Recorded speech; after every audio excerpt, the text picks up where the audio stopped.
not many people are really been reaching out to you too much. You've withdrawn from a lot of your circles, friendship circles, but also the workforce. But one gentleman comes knocking, an acquaintance, and he offers you something that, was really the start of a big change in your life. Yeah, it was. It was. So he the first time he came round, he brought some marijuana with him, and he said, "Try this. This is supposed to be good for pain." Um, so I watched him. He rolled his joint, and we had a couple of puffs, and I thought, "Oh, this is not for me," because I started feeling stoned, and that everything started to slow down. That pain started to Get last for worse. longer and longer, Yeah. and all I could do was actually concentrate on my pain. And I sent him away. I said, "Mate, forget about it. That's not for me." And he's a persistent bugger. Do I dislike this bloke?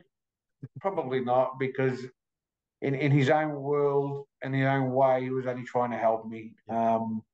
My what led to my life downward spiraling was my own choices, and he came back a couple of weeks later, and this time he brought some ice with him, methamphetamines. Um, and I'd heard about ice, but had absolutely no idea about how addictive it would be. It looked very harmless. It was not in any, you didn't have to inject it. So, breathing in some smoke did not seem like it was going to be a problem for big, strong Simon. All right. um, I was very wrong. Very wrong. I was Yeah. very wrong. And not for 1 second do I condone ice use, because uh, there were small portions of it that helped me, and the rest of it destroyed my life. But I watched him put this small crystal type substance into a glass pipe and put a cigarette lighter underneath it, melt the substance, and he said, "Inhale this." And I did. I took one long, deep breath, and you know, I don't know whether you've ever smoked cigarettes, but cigarettes make you cough, right? It's very heavy on your chest. This was not like that at all. It was actually quite smooth. I inhaled it, and instantly I thought, "Wow!" Instantly, from that very first time, I knew that I was in trouble, because this was an amazing feeling, and I wasn't concentrating on my back anymore. I wasn't concentrating on the darkness. As I said, I'm a wog, right? So Yeah. every hair from the tip of my toe to the back of my neck stood up, and there's quite a lot of hair now, especially. um, and I felt amazing. It wasn't an instant cure, but at least my mind was no longer a prisoner of my body. Um, and with that very first time, I rang up everybody I knew and said, "Hey, I'm making a comeback to kickboxing. I'm coming back to work, and let's go riding on the weekend." Mouth was running 100 miles an hour quicker than my brain. Only for that feeling to run out about 48 hours later and be in more pain than ever before, because I had overdid what I was supposed to do, and I used up any dopamine that I had in that little brain of mine, that made me happy. There was nothing left in the tank. Yeah, and Yeah, I can understand that because you talk about physiotherapy, you talk about hydrotherapy. All of these things are very much longer term solutions. You see a physiotherapist on a regular basis over a prolonged period of time with the understanding that you're going to regain your physical ability. But this gave you that short term buzz, and it really enabled you for a day or two to be able to get out yeah, there and move. Like, we understand it's a real quick short-term fix. A lot of what people look for these days, whether it be with food, Uber Eats and, those dopamine hits with social media, you just wanted to feel good. free of pain for a short Yeah, period of time, didn't you? that's right. Yeah, just wanted to forget for just for a little bit. Yeah. But the come down was intensified by 1,000. So it was ugly. And the medications were doing absolutely nothing. Yep. And the only solution in my head was to get more ice, and that's where my habit started. So So in that period, Simon, when you you initially took this first puff of ice, and you called up all your friends and family and that kind of thing, and you said you'll come back to kickboxing. In those 2 days, when you said you overdid it, did you go back to kickboxing? Did you go out? no, I didn't. But what I did do is I got up and did some cooking. I did a little bit of cleaning, and my ex-wife now at the time was looking at me funny, thinking, "What is wrong with him? Why are the curtains open and the windows are open? And who really cooked this food? Because previously to that, I was no good for nothing, right?" So she was not stupid. She knew there was something not right. Yeah.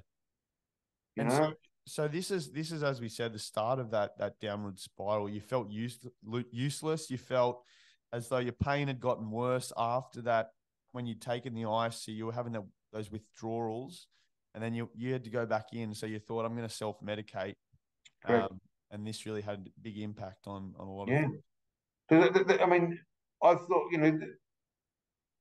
the guy said to me that I used $100 worth of ice or smoked $100 worth of ice that day. So I thought, mate, $100, it's going to last me 2 days, right? $50 a day. I can do this, Yeah. right? So I rang him up and said, "Can you bring me some more of that stuff? Here's $100." And it was nowhere near as powerful the second time, but it still got me up, right? And so I thought I'll keep using $100 worth every couple of days. That's where it started, because it went from 100 to 200 to 300 to 500 to 700, and in the end, I was using over $1,000 worth of ice a Jeez. day. Right, so I just needed more and more and more to get where I was the very first time, and I never actually quite got there anyway. And in order to fund a dirty habit like that, you obviously need to be making money, don't you? And Correct, $1,000 a day, correct. $7,000 a week. That's Yeah. a hefty sum of money per Yeah. annum. So what were you doing to finance that habit? So in that world, or the world of addiction, you either do one or two things to survive or maintain your habit. You either deal drugs or you steal. I never made much of a thief, so I started dealing drugs. Um, and I was dealing drugs at a medium level in the market. I worked out very quickly that if I bought in bulk, I would get better quality and get it at a cheaper price. And then whilst dealing drugs, I met the most unsavory characters I've ever come across in my life.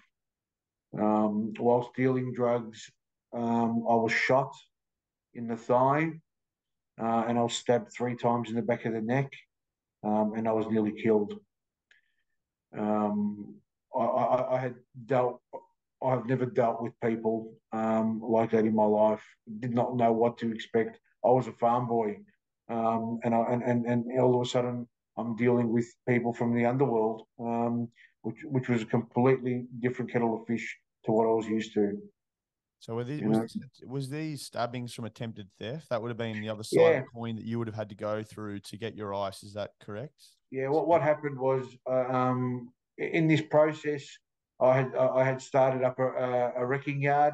I rented a factory, and I was wrecking cars. Um, this is probably a year and a half, 2 years later, wrecking cars at a factory in Hoppers Crossing, Melbourne's West, and three guys tried to stand over me for money and drugs. And when I said no, they shot me and then stabbed me 3 times. Nearly took my head off.